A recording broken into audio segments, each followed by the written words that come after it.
Olá, está no ar pela Rádio Estadão e pela TV Estadão mais uma edição do Estadão Discute. A cada semana um tema relevante, sempre com a presença de 2 convidados. E nesta semana vamos debater aqui as medidas anticorrupção e a proposta de lei de abuso de autoridade, 2 questões que geraram muita polêmica no Congresso Nacional, na Câmara dos Deputados e também no Senado na semana que passou. Os nossos convidados, que eu vou apresentá-los aqui: Roberto Liviano, que é promotor de justiça e presidente do Instituto Não Aceito Corrupção. Obrigado pela presença, doutor Liviano. Obrigado pelo convite. E também presente aqui aos estúdios, Humberto Fabretti, que é advogado e professor de Direito Penal e Criminologia da Universidade Presbiteriana Mackenzie. Obrigado pela presença também. Eu que agradeço o convite. Bom, vamos começar aqui falando sobre as medidas contra a corrupção que entraram de um jeito e saíram de outro lá da Câmara dos Deputados. Que avaliação o senhor faz inicialmente do quadro, doutor Liviano? Uma avaliação muito triste, Raiz, porque, na verdade, nós não tínhamos um projeto como qualquer outro, né? Houve toda uma mobilização da sociedade. O Ministério Público Federal fez um profundo estudo, aliás, verificando experiências em outros países testadas e que resultaram em bons resultados, em que houve bons resultados, especialmente em Hong Kong e Singapura. E, a partir disso, fizeram esta validação no Brasil e apresentaram isso na forma de um projeto de iniciativa popular. Foram colhidas quase 3 milhões de assinaturas e isso foi encaminhado ao Congresso Nacional. Houve um debate profundo na comissão especial, 143 especialistas foram ouvidos, muitas pessoas do Ministério Público, da magistratura, da advocacia, muitos professores. O relatório de Onyx Lorenzoni foi depurado, muitos pontos criticados foram retirados, né?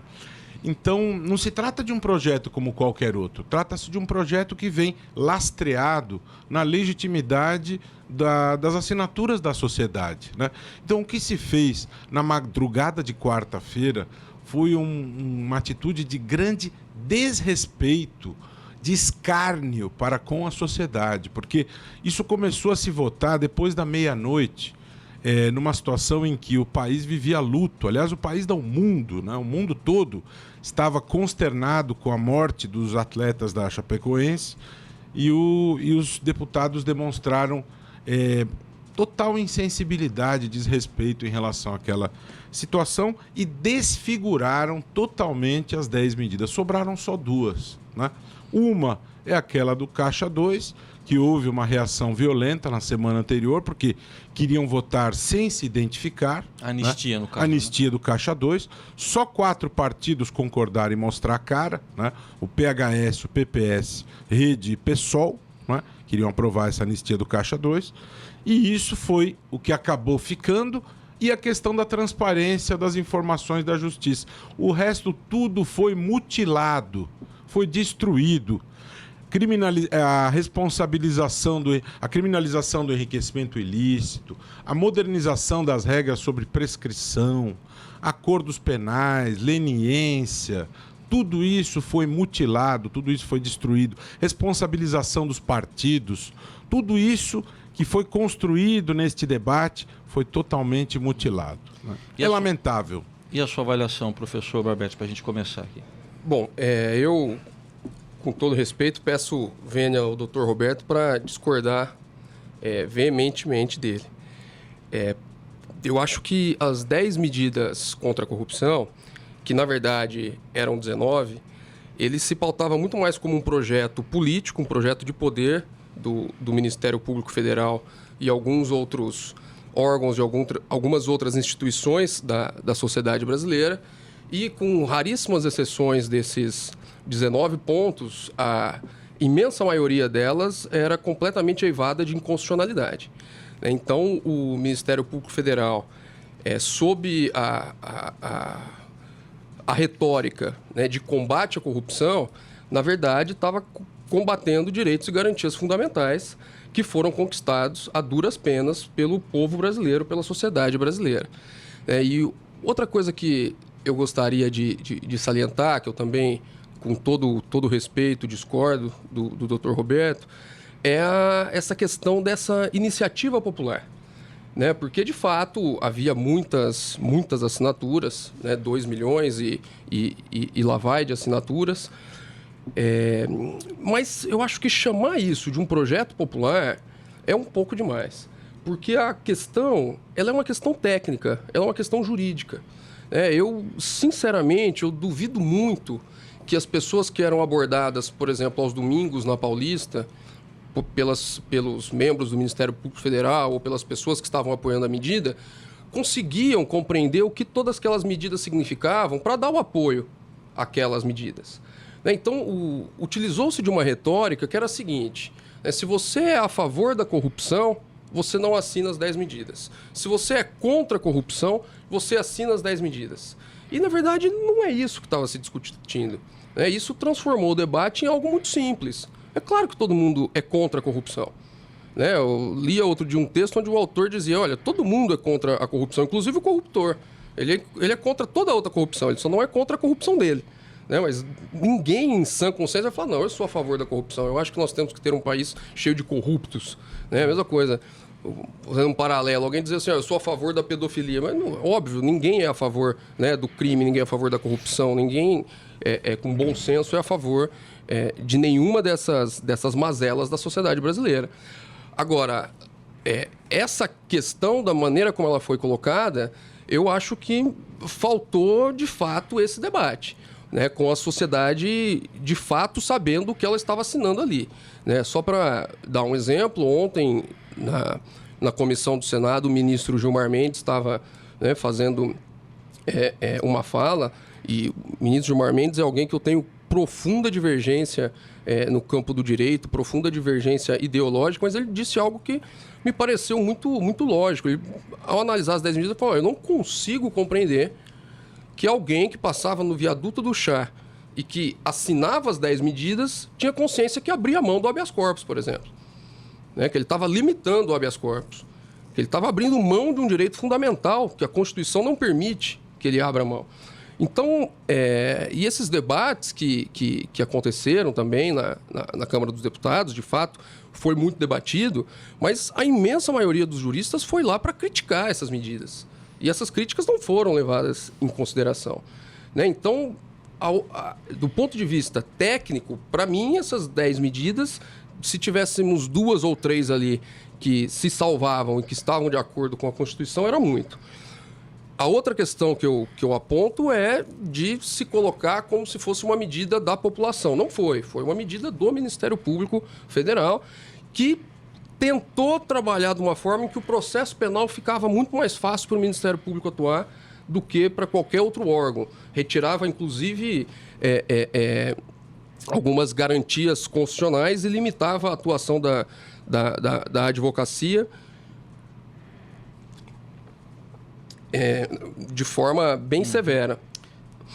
Bom, temos divergência, mas é natural que ocorra isso. Eu queria passar a palavra para o doutor Liviano, para a gente também, além de entrar nesses pontos divergentes que ficaram claros aí entre vocês, na prática, assim, o que pode ser feito para melhorar isso aí? Bom, primeiro, todo respeito ao professor Humberto, mas ele diz que tem uma divergência genérica em relação às medidas, mas eu acho importante especificar, dizer que tudo é ruim, né? Por exemplo, Reis, o professor Klaus Roxin esteve aqui no Brasil há 1 ano e pouco atrás, dando uma palestra. Sim. Ele é um dos principais teóricos do direito penal hoje no mundo. Ele construiu a teoria do domínio do fato, né? Que é a do mensalão, por exemplo. Isso. E nesse debate estavam sendo discutidos alguns temas do direito penal e às tantas entrou-se no tema da prescrição, né? E aí o professor Klaus Roxin, em tom jocoso, fazendo piada com o Brasil, falou: quer entender por que o Brasil levou de 7-1 da Alemanha? Só no Brasil que tem prescrição retroativa. O Brasil não é um país sério. O Brasil... Isso que o professor Fabretti falou, o Brasil é o único país do mundo que tem prescrição retroativa. Então, uma das 10 medidas que o professor Fabretti diz que não presta é a abolição dessa prescrição retroativa. Único do planeta. Será que nós é que estamos certos e os outros países todos estão errados? Porque o mundo todo tem prescrição da pretensão punitiva, que é o tempo que se dá para investigar e processar, e prescrição da pretensão executória, que é o tempo para aplicar a pena. A prescrição da retroativa é um instrumento que leva a termos uma indústria da impunidade. É impunidade, porque, veja, que as pessoas não fiquem à mercê do Estado infinitamente, óbvio que é plausível. Mas só que, da maneira como as coisas funcionam no Brasil, o Instituto da Prescrição, muitas vezes, ele acaba servindo para a impunidade. Eu vou te contar uma história, Raiz. Eu era promotor criminal na Barra Funda e me chamava a atenção os cartazes de uma tal Academia Paulista de Direito Criminal. E uma vez, um curso especialmente me chamou a atenção. Prescrição criminal, teoria e prática. Eu fiquei pensando o que seria ensinado nestas aulas em termos de prática da prescrição. Como enrolar a justiça? Como fazer com que a impunidade prevaleça? Né? Então, por exemplo, o tema da prescrição retroativa levou o professor Klaus Roxin a ridicularizar o Brasil e dizer por isso que a gente leva de 7-1. Esse é um exemplo e há muitos outros. E eu acrescento outra. A Transparência Internacional, que é o principal organismo do mundo debruçado sobre a temática da corrupção, recomenda as medidas como receitas adequadas para o combate à corrupção. Então, não é bem assim que são ideias que o Ministério Público tirou do fundo da cartola, projeto de poder. Não. Um organismo que não é do Ministério Público, é uma ONG, endossa e já emitiu vários posicionamentos no sentido de dizer as 10 medidas são adequadíssimas a nível mundial para o controle da corrupção. Então não é bem assim. Em segundo lugar, a questão da Praça da Sé, do habeas corpus, é natural que as pessoas não sabiam com minúcias o que estava contido ali. É óbvio que as pessoas não são obrigadas a saber. Mas é óbvio também, e pesquisas de vários organismos já mostram, que a principal angústia do brasileiro hoje é o problema da corrupção. E todos querem que haja um ajuste punitivo da corrupção. E é isso que se pediu. As pessoas não quiseram que houvesse aquele pacote de cima a baixo, tem que mudar. Não, propuseram um debate. Está aqui um conjunto de ideias para serem debatidas, né? E essas questões precisam ser enfrentadas, não que tem que ser assim ou ser assado. Não, as pessoas queriam que houvesse essa reflexão, né? Não precisam conhecer os detalhes. Não é assim que funciona um projeto de iniciativa popular.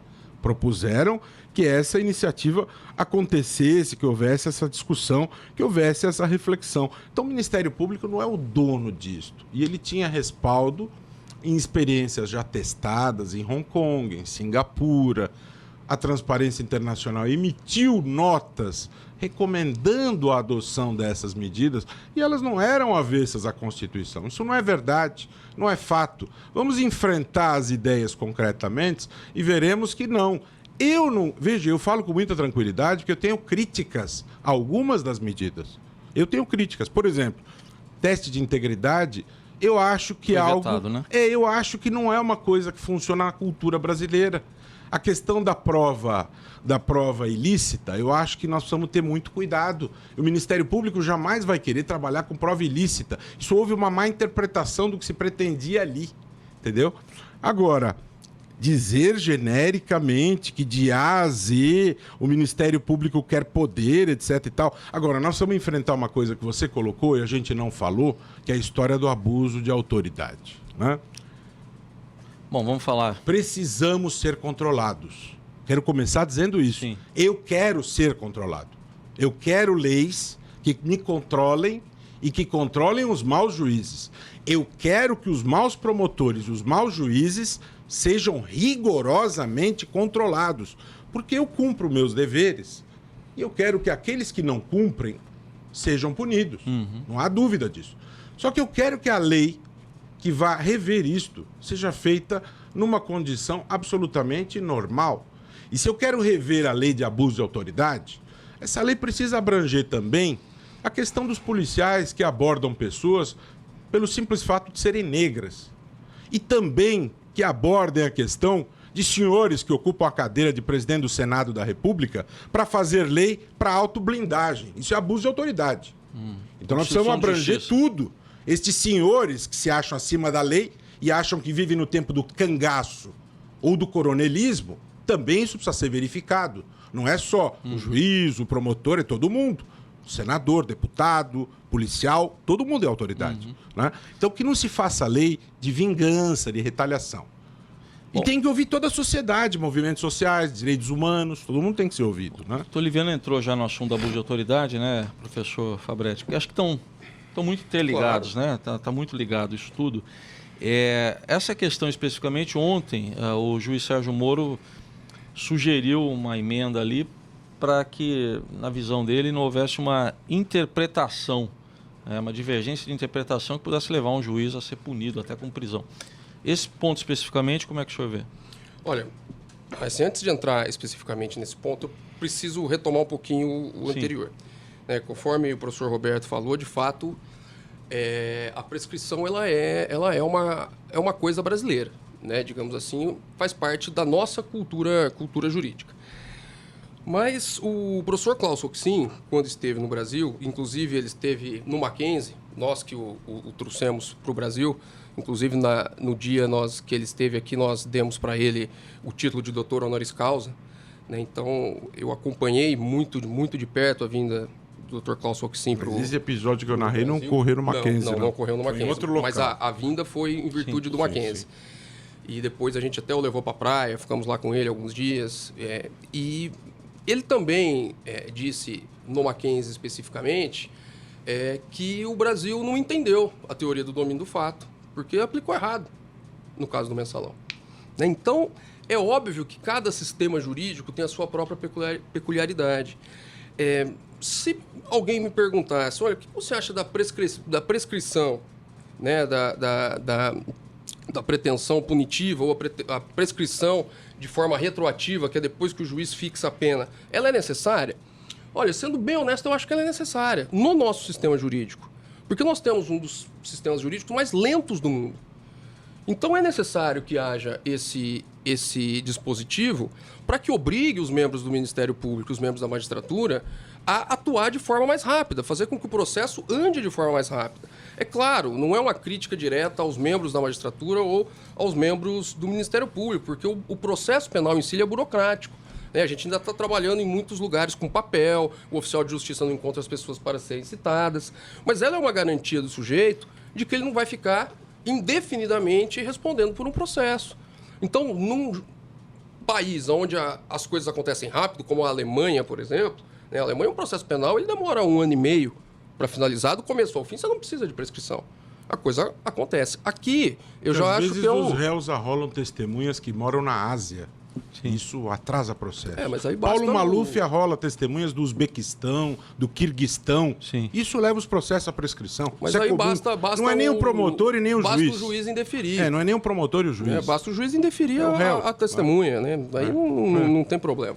Ele indefere e ela tem não casos avida. Complexos que demoram porque o caso é complexo. Exatamente. Então, as coisas precisam ser trazidas. E essa questão, né, de que, de forma genérica, todas as medidas são ruins, não foi exatamente isso que eu disse. Eu falei, olha, salvo uma ou outra medida, né, a maioria delas é eivada de inconstitucionalidade. O próprio Dr. Roberto citou 2. Né, o teste de integridade, mas a prova ilícita, o texto é claro. Né, o texto diz, olha, se a prova ilícita for encontrada de boa-fé, ela pode ser utilizada. Não, espera um pouquinho.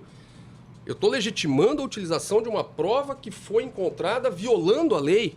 E o Ministério Público quer usar essa prova, quer colocar isso na legislação, né, sendo que isso é digamos assim, um dos marcos do direito penal norte-americano, por exemplo, que o Ministério Público Federal tanto se inspira, de que a prova eivada de ilegalidade já tem que ser retirada do processo imediatamente. Aqui não, aqui a gente quer aproveitar.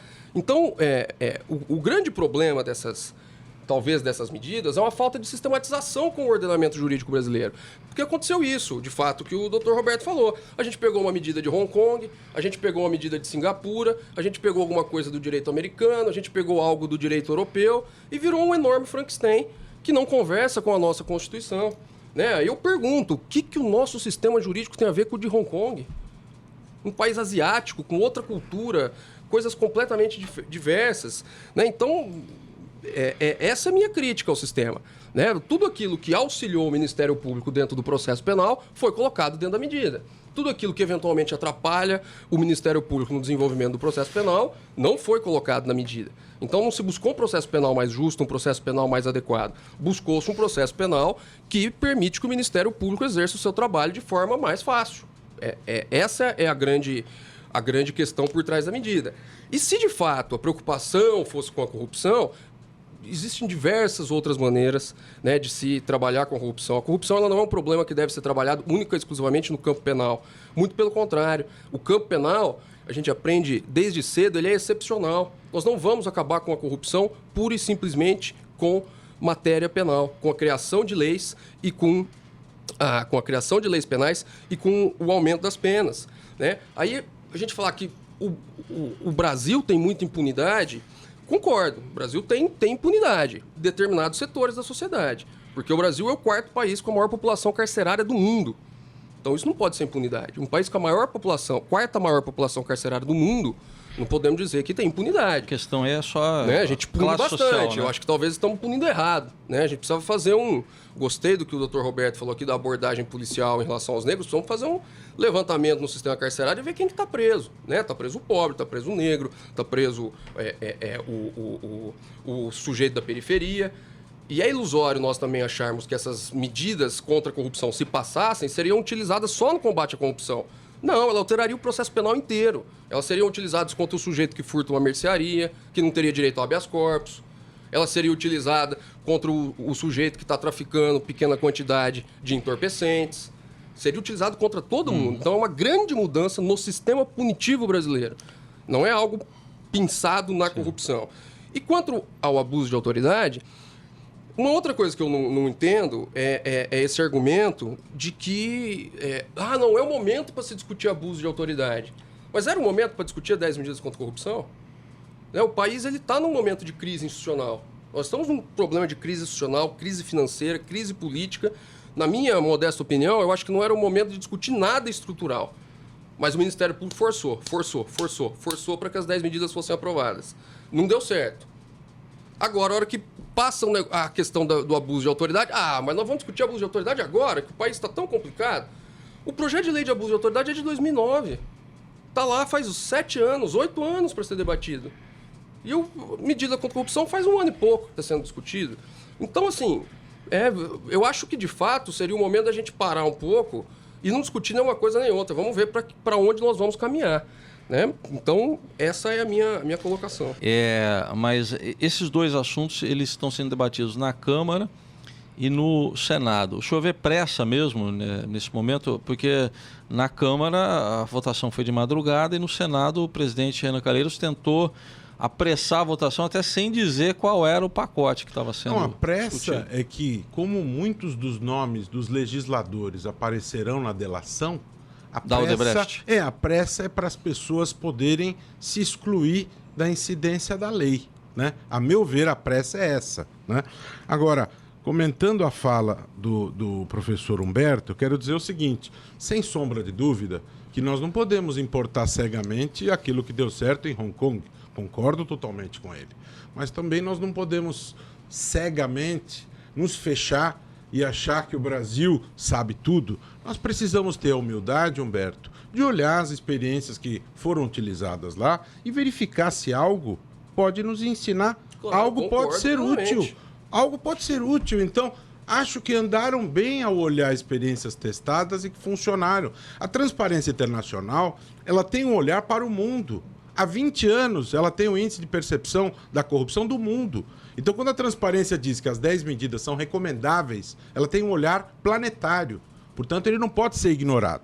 Em segundo lugar, a questão da nulidade, é bom que se observe, porque às vezes você fala uma coisa e fica com uma impressão errada. houve uma nulidade num fato, numa situação, óbvio que o Ministério Público jamais defenderá o uso de prova indevida, ilícita, mas vamos imaginar que eu reuni 5 provas importantes em relação a um determinado ilícito, tá? Uma delas é ruim, uma delas é contaminada. Eu não posso condenar a pessoa com base em 4 provas importantes?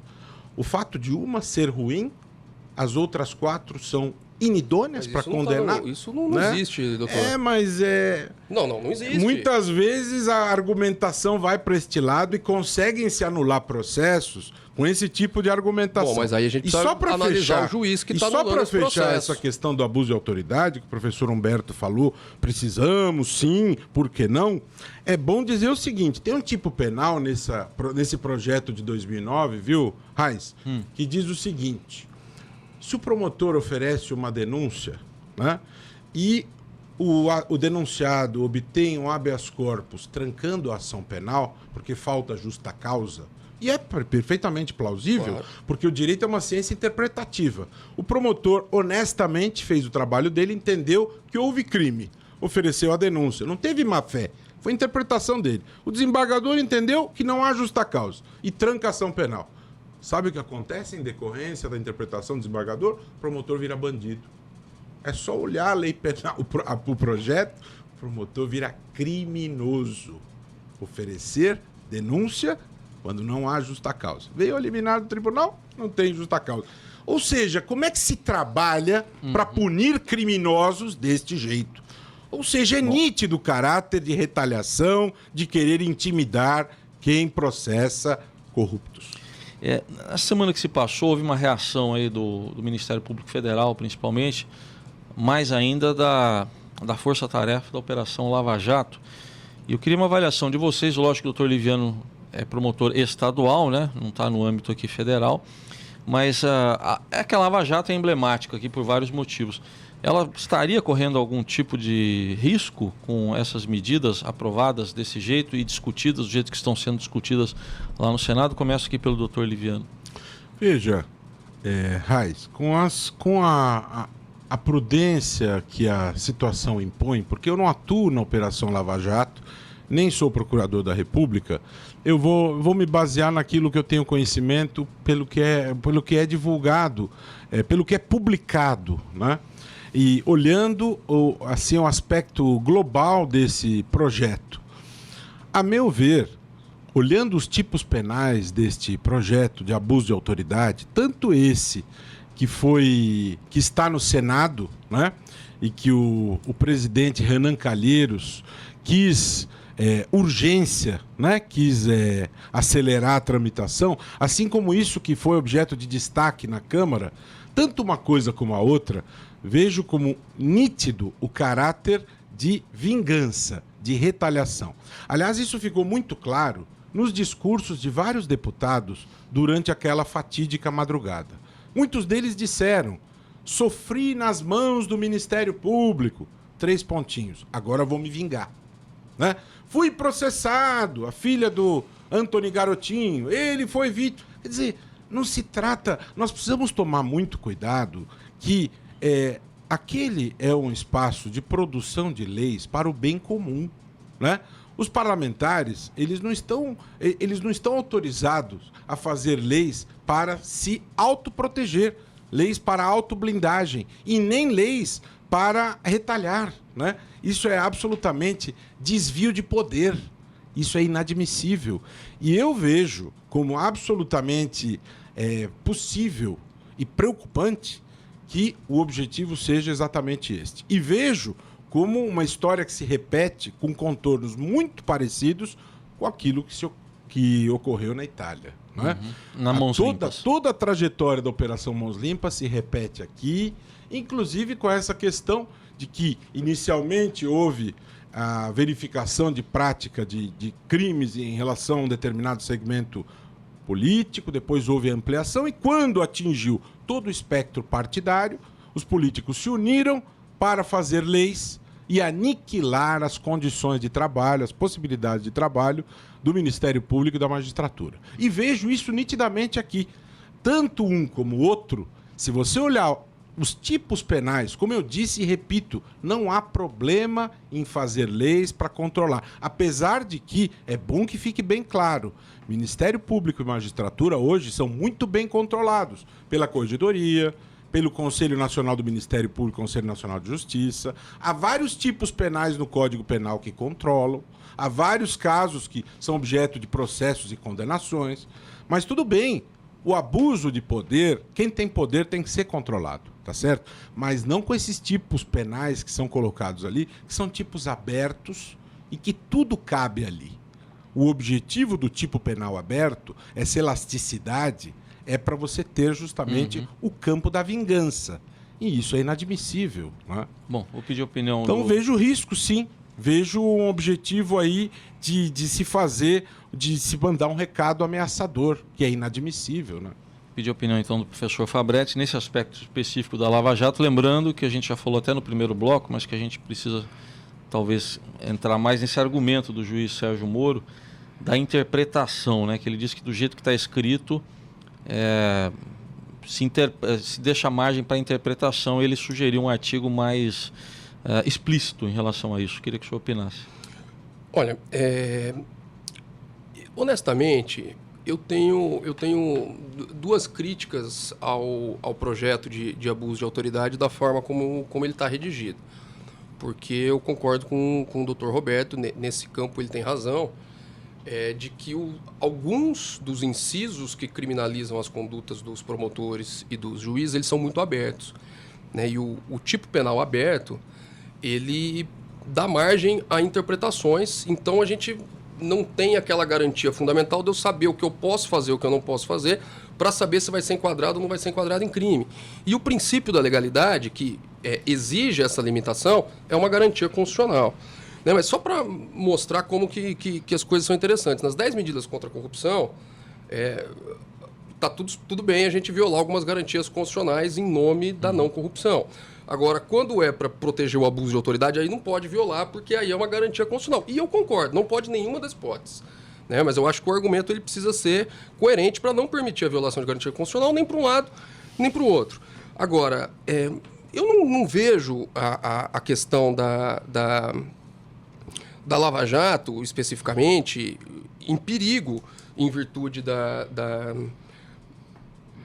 aprovação do abuso de autoridade. Porque estaria em perigo se os agentes públicos que atuam na Lava Jato estiverem pensando em abusar do poder. Se eles estiverem pensando em abusar do poder e cometer qualquer um dos crimes que estão escritos ali, de fato, aí a Lava Jato está muito em perigo. Agora, se eles pretendem seguir a lei, seguir a Constituição, seguir todo o rito determinado pelo sistema legal brasileiro, eu não vejo como eles podem ser impedidos de trabalhar. Até porque tem uma coisa que a gente precisa dizer, que eu vi pouca gente entrar nesse debate. Quem tem legitimidade para processar um juiz e um promotor nas atuais circunstâncias, ou um procurador da República, é o chefe máximo da instituição. Ou seja, quem vai olhar para uma conduta praticada, por exemplo, pelo Sérgio Moro, ou praticada, por exemplo, por um procurador da Lava Jato, o Dallagnol, que é o que tem mais destaque, e verificar se ele cometeu ou não cometeu um crime, é o próprio chefe do Ministério Público Federal. Ou seja, não é a população, não é o Renan Calheiros, não sou eu que vou apontar o dedo para a cara do Sérgio Moro e falar assim, seu bandido. Igual o doutor Liviano falou assim, isso transforma o promotor num bandido, quando a gente estava encerrando o programa. Não.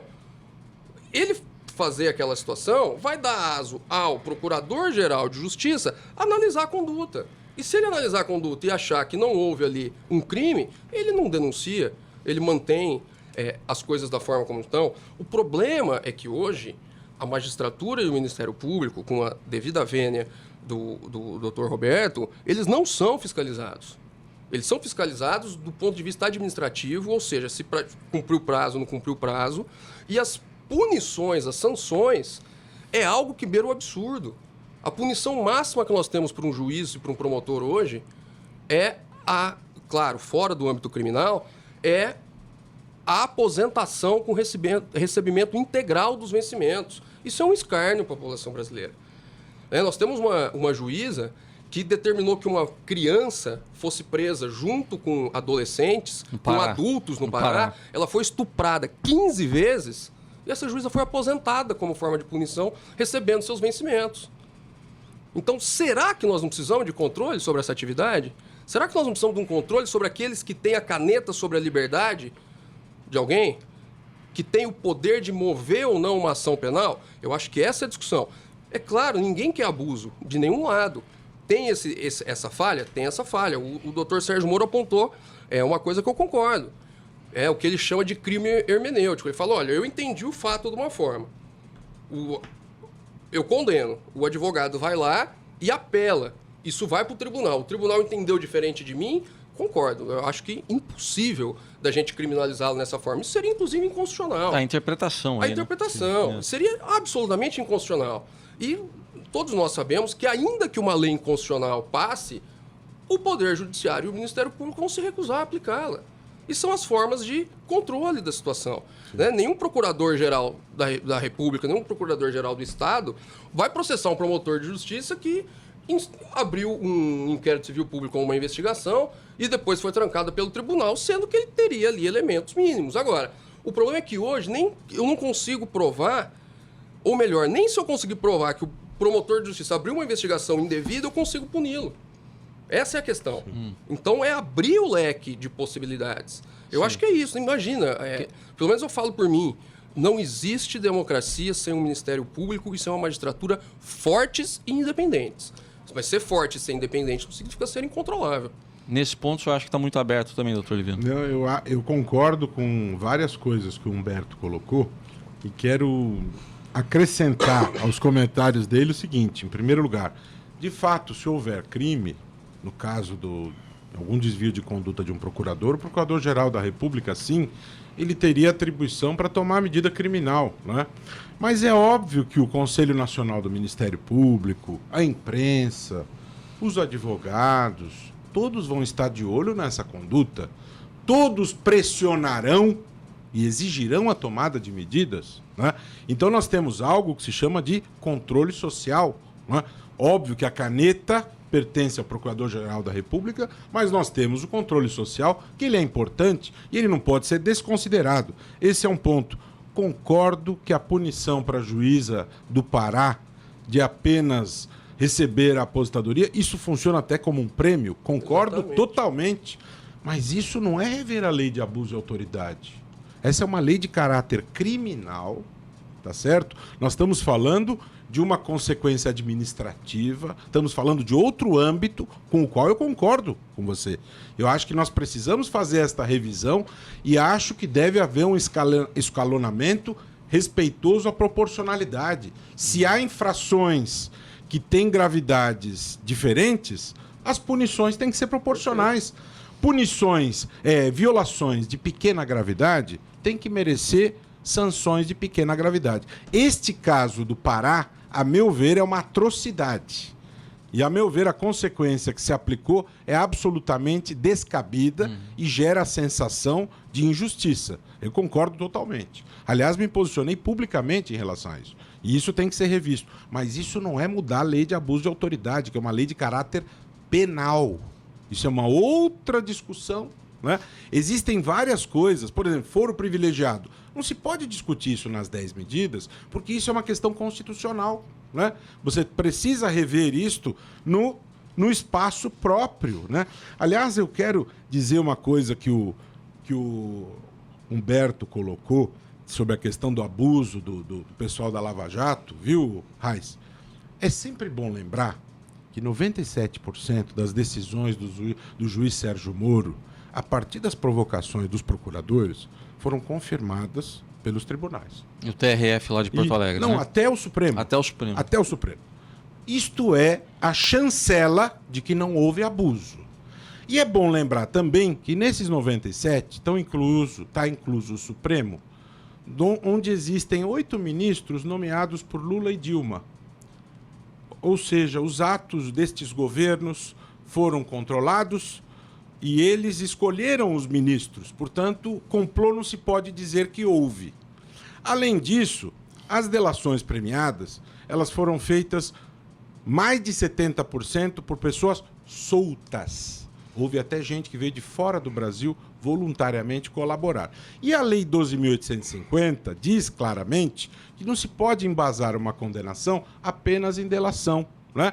Isso é um elemento que inicia a investigação. Então é bom esclarecer isso. E para fechar esse comentário, Raiz, eu quero dizer que eu tenho absoluta convicção que não se controla a corrupção com pena, com punição. Aliás, o Instituto Não Aceita Corrupção não é um instituto punitivista. Eu tenho convicção que nós precisamos de ajuste de punição da corrupção, mas nós precisamos de muito mais do que isso. Nós precisamos prevenir, nós precisamos educar, nós precisamos conscientizar as pessoas, nós precisamos de reforma política, nós precisamos mudar essa cultura de privilégios, nós precisamos de muito mais coisas. A questão da punição é um pequeno pedaço, mas é necessário. Vamos aproveitar para entrar num tema que eu acho que desviou, talvez, não sei se a palavra é essa, mas chamou muito a atenção, que foi a questão do Caixa 2. Tanto é que a ponto de um presidente da República, do Senado e da Câmara, num domingo à tarde, na hora do almoço, se reunirem para dizer que não ia haver anistia, se houvesse seria vetado. E no fim não era só o Caixa, realmente não houve anistia. Vocês veem que essa questão do Caixa 2 aí tá consolidada na nossa legislação como efetivamente proibida? Eu estou falando isso porque eu levo em consideração o seguinte: toda vez que surge na Lava Jato ou em alguma outra operação, alguma denúncia, foi doação legal que foi declarada à Justiça Eleitoral. Como se a Justiça Eleitoral talvez fosse até uma lavanderia, né? Não sei se vocês concordam. Como é que vocês veem? O Caixa 2 está equacionado ou corremos risco? Começando aqui pelo professor Fabretti. Olha, vamos lá. Primeiro a gente tem uma noção que talvez o público não tenha, que é preciso ter. Que nem todo ato ilícito necessariamente é um crime, né? Então nós temos várias ilicitudes que não configuram crime, logo não são punidas com uma pena privativa de liberdade. Então, se alguém me perguntar, o Caixa 2 no Brasil é lícito? Não, o Caixa 2 no Brasil é ilícito, né? Principalmente pela legislação eleitoral.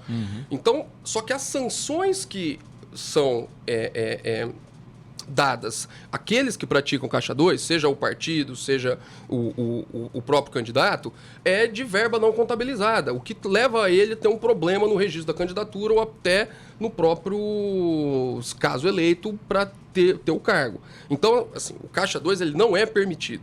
A questão é que, por não ser crime, às vezes para não incidir num crime de lavagem de dinheiro, para não incidir num crime efetivamente, o que a pessoa simplesmente faz, olha, esse dinheiro é de Caixa 2 é dinheiro que eu recebi licitamente, mas eu não contabilizei, né? Então eu tenho uma empresa que fabrica determinado produto, metade dos produtos eu vendo com nota, esse dinheiro está perfeito, metade dos produtos eu vendo sem nota, eu estou no Caixa 2. Aí eu pego esse dinheiro do Caixa 2 e financio um partido político ou uma campanha política. E se o partido contabiliza esse dinheiro para o partido está tudo certo. Porque ele não tem nem como rastrear essa origem. Eu acho que aqui seria um grande ponto para a gente começar a acabar com a corrupção, responsabilizar o partido por isso. Ele tem que saber qual que é a fonte, a origem do dinheiro. Mas a partir do momento que esse dinheiro está contabilizado... Está nas 10 medidas, mas essa é uma medida boa. Essa é uma medida boa. Não é tudo ruim. Mas foi retirado, né? Que é tudo ruim. Foi retirado. Disse que salvo algumas exceções. Essa foi retirada. É uma das exceções. Essa foi retirada. Claro que foi. Mas faz parte da metralhadora. Faz parte, mas aí deveria ter sido discutido em outro âmbito. Não dá pra gente discutir dentro do mesmo pacote habeas corpus e Caixa 2. Esse é o problema. Foi assodado. Então essa é a questão. Então o Caixa 2 hoje, ele não é lícito, mas ele não é considerado um crime.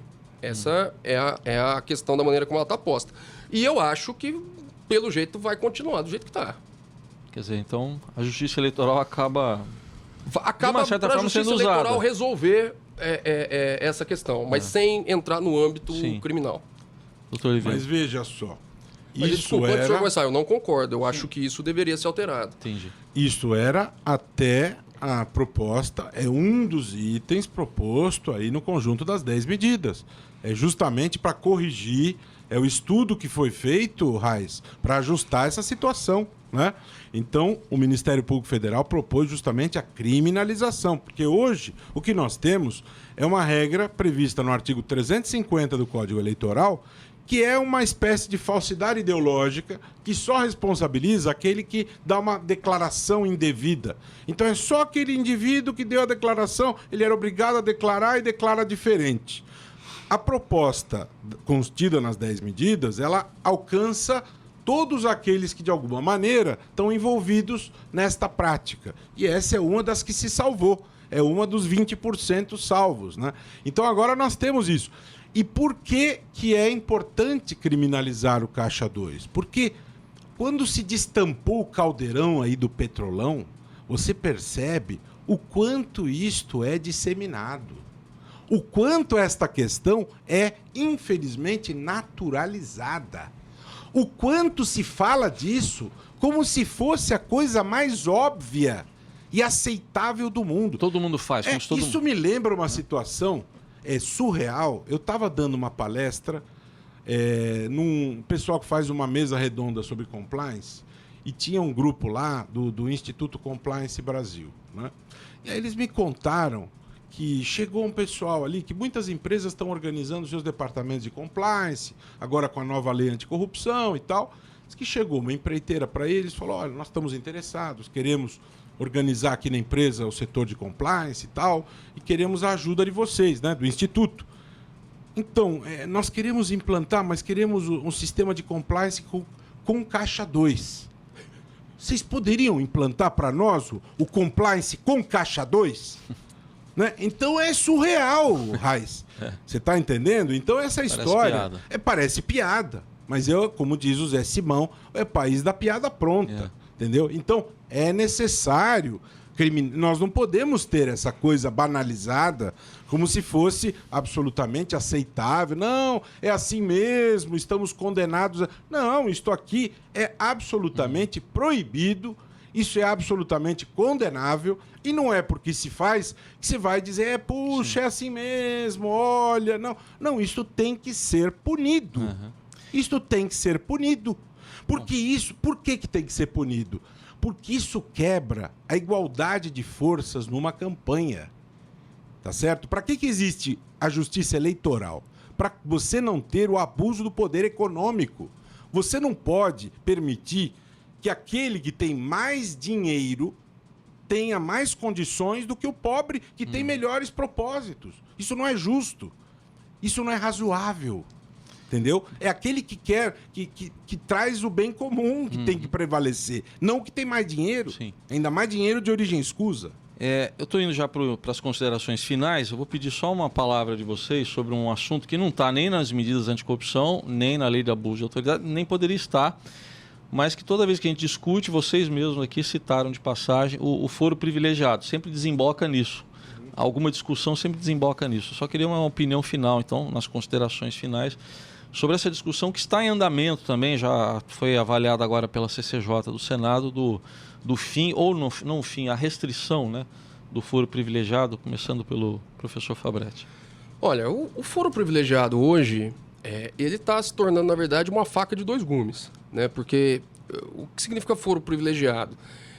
Na verdade, a nomenclatura legal não é essa, né? Foro por prerrogativa de função. Então, algumas pessoas, em virtude da função que ela exerce, como, por exemplo, o Dr. Roberto, por ser promotor de justiça, caso ele seja acusado de um crime, ele vai ser julgado direto pelo Tribunal de Justiça de São Paulo, e não por um juiz de primeira instância.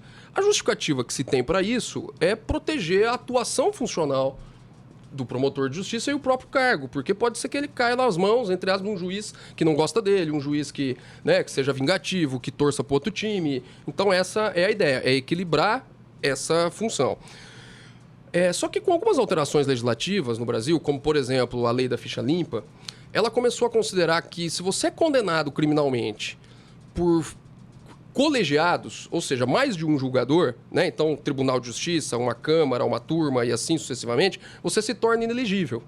Então, hoje, para um político, por exemplo, ser condenado diretamente pelo Tribunal de Justiça é muito pior do que começar o processo lá embaixo. Né? Então, essa discussão sobre o foro por prerrogativa de função, o foro privilegiado, ela está girando em torno disso. Né? Eu, honestamente, se nós partirmos do pressuposto que vivemos numa democracia e que os juízes e os promotores são pessoas de bem, que merecem a confiança da população, e que atuam de acordo com a legalidade, não vejo razão para existir foro por prerrogativa de função.